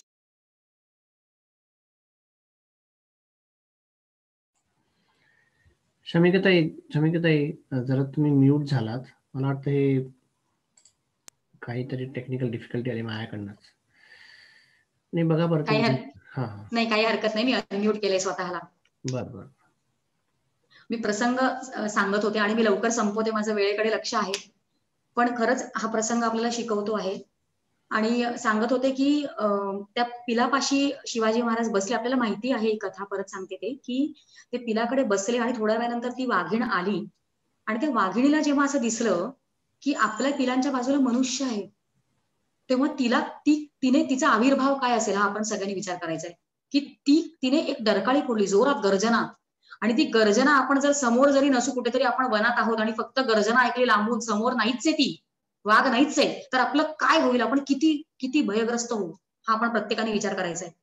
आणि शिवाजी महाराजांना खरं म्हणजे तलवार घेऊन, म्हणजे आपले गुण जे असतात, एक महत्वाची गोष्ट आपण या प्रसंगावरनं असं शिकतोय की आपण दिवसभरात आपण सोडूया तेच, म्हणजे शिवाजी महाराजांचं जे वागणं आहे, त्यांचं शौर्य, ते सगळं विसरूया. आणि आपल्या दैनंदिन आयुष्यामध्ये जे काही साधे प्रसंग घडतायत आणि त्या प्रसंगावर मी कशी रिॲक्ट करते, कारण माझे जे आतमधले गुण असतात ना, ते गुण घेऊनच मी रिॲक्ट करते. सारखं दिवसभरात जे घडतंय त्याला माझ्या गुणांनी मी रिॲक्ट करते. पण मी माझा सत्व वाढवण्याचा विचारच तिकडे करत नसते. जे स्वाभाविक गुण असतात ते गुण मी घेऊन रिॲक्ट करत असते. मला दैनंदिन आयुष्य जगण्यासाठी हा प्रसंग कसा शिकवतोय बघा. शिवाजी महाराज क्षत्रिय होते, त्यांच्याकडे तो रजो भरला होता, मारू शकत होते ना तलवार घेऊन. पण प्रतिकार तर करतो आपण, साधा प्रतिकार. थोडंसं कोणीतरी चांगलं नाही मला म्हटलं की लगेच प्रतिकार करायला लागते मी स्वतःला सांभाळण्याचं. म्हणजे साध्या प्रसंगांबद्दल बोलतोय बरं आपण आयुष्यात, दिवसभरात जे काही घडतंय ते. आणि शिवाजी महाराजांनी जेव्हा तिने झेप घेतला, म्हणजे समर्थांनी काय परीक्षा घेतली शिवाजी महाराजांची, की ती परीक्षा तिथे पण संपली नाहीये. सज्जनांना निववणं हे सोपं नसतं, त्यासाठी आपण हे उदाहरण घेतलेलं आहे. तिने झेप घेतली आणि तिने झेप तरी, आणि त्यांनी तेव्हा विचार केला की आता जर मी हिच्यावर वार केला तर ही मरेल, ती वाघीण मरेल, आणि माझ्या सद्गुरूंना दूध हवंय आणि तिच्यावर वार करून मला चालणार नाही, आणि ती मला दूध कधीच देणार नाही मी जर वार केला तर. म्हणून त्यांच्या हातामध्ये फक्त एक गोष्ट होती शिवाजी महाराजांच्या, की डोळे बंद करून आपल्या सद्गुरूंचं स्मरण करायचं. करूया ना आपण, शिकूया ना हे सगळं शिवाजी महाराजांकडनं दैनंदिन आयुष्य जगताना. सद्गुरूंचं, संतांचं सांगणं, त्यांचं वचन काय आहे ते आठवावं. आपण हेच धाडस शिकलोय, हेच धारिष्ट मागच्या वेळेला शिकलेलोय. त्या क्षणी आपल्याला ते आठवलं गेलं पाहिजे की तसं वागायचंय. शिवाजी महाराजांनी काय केलं की पटकन डोळे बंद केले आणि समर्थांबद्दल विचार केला की माझ्या सद्गुरूंना ते हवंय. तिनं तिथे परीक्षा संपलेली नाही, तिने त्यांच्यावर वार केला आणि मानेला पकडलंय, तिथपर्यंत परीक्षा आहे. आणि मानेला पकडल्यानंतर जेव्हा एखादी मांजरी असते ना, ती आपल्या पिलाला पकडते बघा तोंडामध्ये, पण तिनं जरी तोंडामधनं पकडलेलं असतं तरी त्याची इजा त्या पिलांना होत नाही. तशा पद्धतीने ती वाघीण संपूर्णपणे नरम झाली ते पकड घेतल्यानंतर. त्यांना कळलंय, शिवाजी महाराजांना कळलंय की माझी परीक्षा घेतलेली आहे, ती पूर्ण नरम झाली. तिने नमस्कार केला त्या वाघिणीला आणि सांगितलं की माझ्या सद्गुरूंना ते दूध हवंय, तू देशील. ते दूध घेतलं, तुंबाभर दूध भरलं आणि 2 पावलं पुढे गेले तर समर्थ तिकडे उभे होते. शिवाजी महाराज म्हणतात, समर्थ तुमची पोटदुखी, काय झालं पोटदुखीला? ते म्हणतात, अरे तुझ्यासारखा जर राजवैद्य मिळाला तर पोटदुखी उरणार काय? ते म्हणतात, चल पुढे, उपाशी आहेस तू मला माहितीये, तुझी पराकाष्ठाच झाली, सगळ्या गोष्टींची पराकाष्ठा, सगळं तू प्रूव्ह करून दाखवलंय सगळं तुझ्या वागण्यामधनं की तू काय आहेस ते. आता थोडंसं पुढे चल, थोडंसं जेवून घे, थोडं स्नान कर आणि जेवून घे. तर शिवाजी महाराज म्हणतात, अरण्यात स्नान करणं, जेवणं. शिवाजी महाराज म्हणतात, असं विचारतायत तेव्हा समर्थ म्हणतात थोडंसं पुढे जा. आणि थोडंसं पुढे गेल्यानंतर त्यांना कळलं की विस्तीर्ण असं मंडप होतं, प्रशस्त मंडप होतं. त्या मंडपात अनोळखी, शिवाजी महाराज कोणालाच ओळखत नव्हते, असे अनोळखी माणसं स्वयंपाक सिद्धी चालू होती, जेवण बनवायचं काम करत होते. आणि बाजूला एक तलाव होतं, त्या तलावामध्ये औषधं लावून समर्थांनी स्वतः, हे सगळं जे आहे ते चरित्रात आलेलं बरं, हे घडलेला प्रसंग आहे, स्वतः खरा घडलेला प्रसंग आहे. समर्थांनी स्वतःच्या हस्ते त्यांना लेपन केलेलं आहे, औषधी लेपन, आणि स्वतःच्या हाताने त्यांना स्नान घातले शिवाजी महाराजांना. आणि स्नान घातल्यानंतर ते सगळे जे काही जखमा होत्या त्या सगळ्या गेल्या आणि त्यांचं तिकडे जेवण झालं आणि ते पुढे ते गेलेले आहेत.